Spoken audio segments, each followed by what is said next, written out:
এটি রাজশাহী জেলা পবায় অবস্থিত হরিয়ান চিনি কল নামে পরিচিত। জেলা শহর থেকে প্রায় ২০ কিলোমিটার দূরে এই চিনি কলটি অবস্থিত। পাকিস্তান আমলে ১৯৬২ সালে এটি প্রতিষ্ঠিত হয়। ১৯৭২ সালে বাংলাদেশ সরকার এই প্রতিষ্ঠানটিকে রাষ্ট্রায়ত্ত প্রতিষ্ঠান হিসেবে ঘোষণা করেন।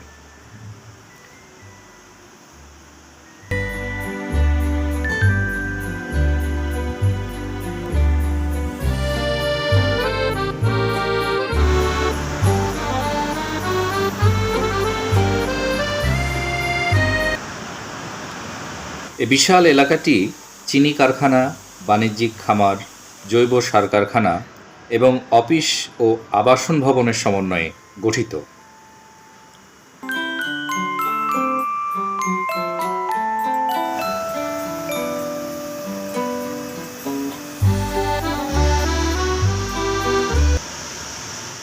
এই মিলের দৈনিক আখ মাড়াই করার ক্ষমতা ২,০০০ মেট্রিক টন।